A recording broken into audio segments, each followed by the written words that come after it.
Hi everyone, it's Katrina. From the oldest gold object ever made by humans to incredible craftsmanship shown by ancient cultures, here are 10 mysterious and amazing gold artifacts.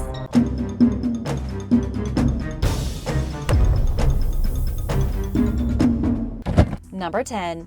Ming Dynasty Gold Seal.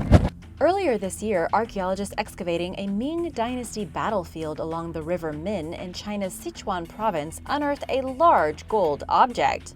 It weighed 17 pounds and was made of 95% pure gold. It appears to be a seal that once belonged to an emperor-to-be. The 4x4-inch object displays the words Shu Shi Zi Bao, or treasure of the Shu Prince, and has a tortoise on the back. It was discovered in 4 pieces at the site of an ancient battlefield, leading experts to believe that it was deliberately broken during a violent peasant uprising that overthrew the monarchy over 370 years ago. Researchers theorize that Zhang Qianzong, who led the revolt, had the item broken into 4 pieces to symbolize the end of the Ming Dynasty. The gold seal is perhaps the most remarkable find among more than 10,000 artifacts that were found at the site. Over 2,000 of the objects were gold, silver, and bronze items of significant value, including coins, ingots, jewelry, and more. The haul represented the 3rd phase in a series of excavations in the town of Jiangku that began in 2017, but the seal is the only one of its kind in the world. The battle site on the river saw 1,000 ships sunk, as well as their treasures along with them. To date, over 52,000 artifacts have been retrieved. The presence of buried treasure is nothing new to locals, who have long found artifacts washed up along the shoreline. Number 9. Tairona Batman. The Tairona Gold Museum in Santa Marta, Colombia, houses a comprehensive array of gold artifacts from pre-Columbian societies from the Sierra Nevada de Santa Marta mountain range in the country's northern region. Some of these objects were created by a civilization known as the Tairona, who were known for their expert metallurgy skills and manufactured some of the most complex gold items ever made in the Americas. One such artifact, nicknamed the Batman, is a pendant depicting a broad-shouldered male with the head of a bat, or a crocodilian. His hands are positioned on his hips, and the creature wears a large, elaborate headdress that is as tall as he is. The item dates back to sometime between the 10th and 16th centuries. According to the museum's description, the figure may portray a ruler, a supernatural ancestor, or a shaman in the state of symbolic and spiritual transformation, in which its features assume those of a helping animal spirit. This elaborate and intricately carved item would have been worn by a very powerful person in the Tairona society. The Tairona civilization was isolated from other, arguably more developed societies of the time, yet they managed to become impressively skilled in numerous trades. Besides being expert gold makers and crafters, they were agriculturally advanced and extremely good at warfare, putting up one of the most difficult fights against the Spanish conquistadors during their colonization of South America. Number 8. Guarrazar Treasure. Discovered between 1858 and 1861 in the Guadamur municipality in Spain's Toledo province, the Guarrazar treasure is a collection of 26 Byzantine-style votive crowns, gold crosses, and other jewelry pieces, representing one of the most important examples of Visigoth goldsmith work. During the 7th century, the king of the Visigoths offered up the goods to the Roman Catholic Church on the Iberian Peninsula, then known as Hispania, as a gesture of the orthodoxy of their faith. Decorated with pendants, blue sapphires, and other precious stones, the gem-encrusted votive crowns of King Resesuinth and King Suintila are the treasure hoard's 2 most significant items. None of these gifts were meant to be worn, but were instead ornamental and ritualistic in nature. Following the collection's discovery, the artifacts were divided between the Musee de Cluny in Paris and the National Archaeological Museum of Spain. Unfortunately, many of these items were stolen between 1921 and 1936. What's left of the hoard is currently on display in various museums throughout Europe. Number 7. Bronze Age Treasure Trove.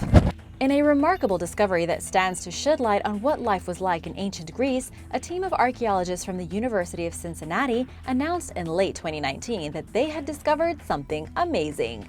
A wealth of unique and elegant gold jewelry and artifacts in 2 Bronze Age tombs in Pylos, Greece. Even the walls of the beehive-shaped tombs were once gilded, as evidenced by gold flakes littering the floor. The items offer an unprecedented look 3,500 years back in time, suggesting that the coastal region was once an important commercial and trading hub. Included among the artifacts is a gold ring featuring 2 bulls flanked by sheaves of barley. As far as we know, it's the only representation of grain in the art of Crete or Minoan civilization, UC archaeologist Jack Davis said in a statement.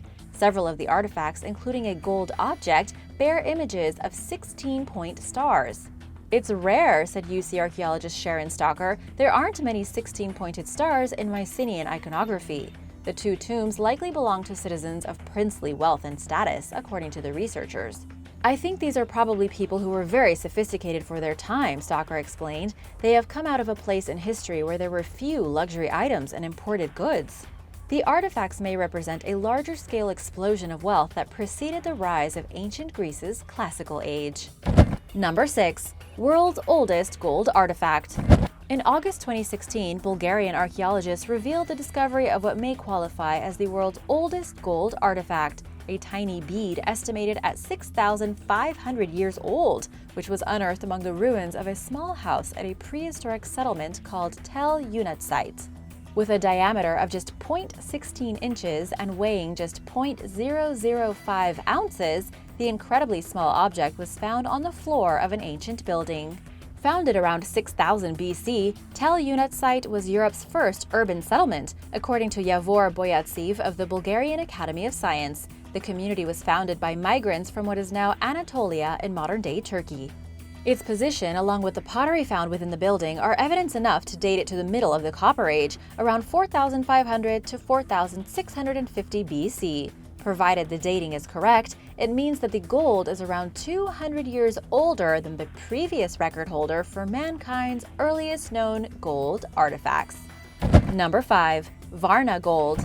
Prior to the discovery of the Bronze Age golden bead, the world's oldest known man-made gold came from the Varna hoard, an 11-pound collection of jewelry and pottery that is estimated to be around 6,500 years old. Discovered at the site of a lakeside cemetery in Bulgaria and excavated between 1972 and 1991, the goods consist of beads, breastplates, bracelets, earrings, pendants, a headpiece, a clay bowl painted with gold dust, and more.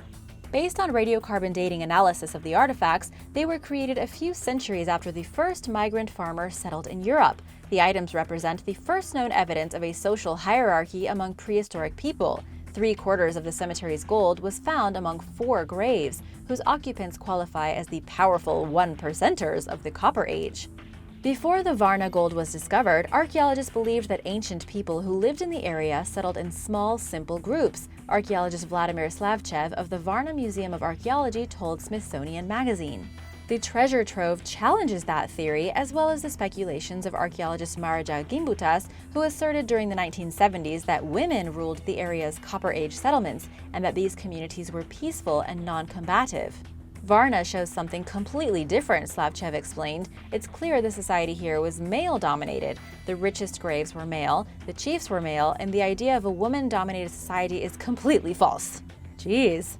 While the Varna gold is valued at around $181,000 according to just weight, it is of priceless historical significance. Before the artifacts were discovered, all Copper Age gold items cumulatively weighed less than a pound, and the possibility of a complex hierarchical society was overlooked based partially on the apparent lack of displays of wealth. The hoard at Varna is a game changer that proves critical in shaping an accurate understanding of Copper Age Europe. Number 4. The Amber Room.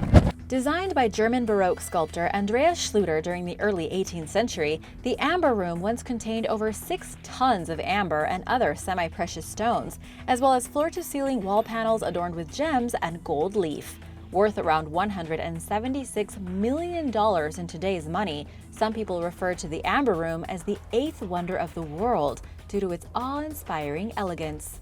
As a symbol of Prussia and Russia's alliance against Sweden, Prussian King Frederick William I gifted the panels to Russian Emperor Peter the Great in 1716. They were ultimately assembled in a room at the Catherine Palace in Pushkin, Russia, where they remained until World War II, when Nazis invading the palace as part of Operation Barbarossa took the panels, believing that they were German-made and therefore rightfully belonged to Germany. The panels spent 2 years at Königsberg Castle before Nazi officials ordered for them to be relocated in 1943 for safekeeping. They disappeared sometime after being packaged for shipping, and nobody seems to have seen them since. Theories regarding the panel's possible whereabouts and fate abound, with some saying that the gilded artifacts sunk to the bottom of the Baltic Sea during a shipwreck or were destroyed during an Allied bombing raid. But if anyone knows where the Amber Room's components are, they're not saying a word.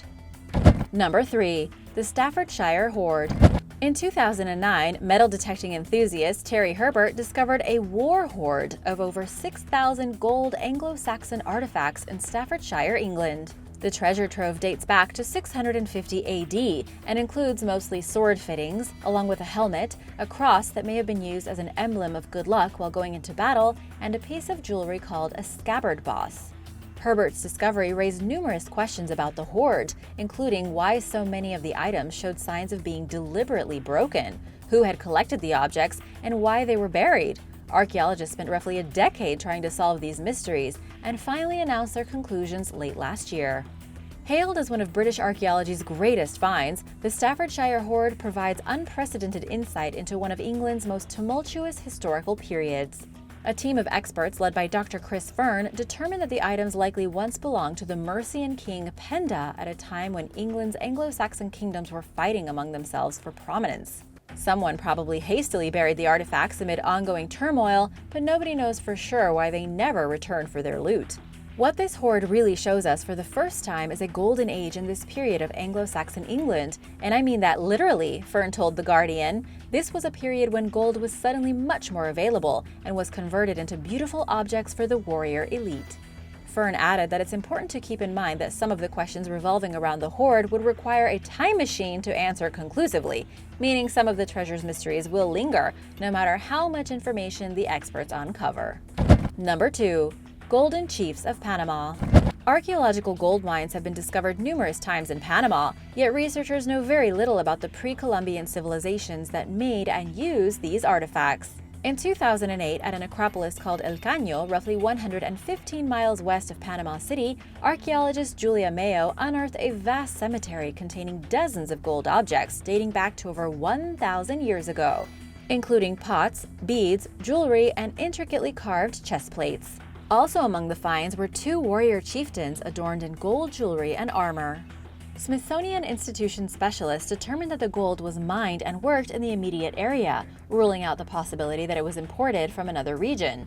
This finding is particularly important because it shows that the ancient societies that lived in and around El Caño appreciated fine art and had skilled craftsmen, challenging existing theories about communities within the region being unsophisticated and basic compared to other civilizations throughout Central America at the time.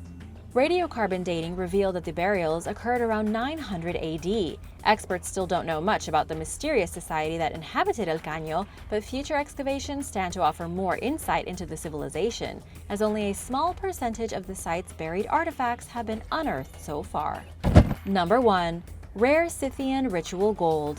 The Scythians were a little understood culture of fierce nomads who thrived throughout Eurasia from 900 BC to 200 AD, terrorizing the ancient Greeks and Persians along the way. Due to their highly migratory lifestyle, the Scythians left no cities behind for researchers to learn about them. Evidence of this society typically appears in the form of large burial mounds called kurgans. In 2015, archaeologists announced the discovery of a kurgan in the Caucasus Mountains of southern Russia, containing 2,400-year-old gold treasures that had thankfully gone unnoticed to past looters. The kurgan was being excavated in anticipation of a power line project in 2013, when archaeologist Andrei Belinski unearthed 2 gold bucket-shaped containers, 3 gold cups, a heavy gold ring, and other jewelry, including 2 neck rings and a bracelet. A black residue inside the vessels tested positive for opium and cannabis, lending credibility to the ancient historian Herodotus' claims that the Scythians used a plant to create a strong smoke. Belinski and his colleagues believe that the black residue is left over from the brewing of a strong opium-laced drink while marijuana was being burned, most likely for ritualistic purposes. The artifacts also contain exquisitely detailed engravings, offering new insight into Scythian culture. One vessel is covered in mythological creatures, while the other depicts an elderly man slaying young soldiers. but even small details like the warriors' haircuts and shoes shed light on previously unknown facets of the ancient society. Thanks for watching! Would you like to learn more about intriguing treasures from the past? Let me know in the comments below, and be sure to subscribe if you haven't already. See you soon! Bye!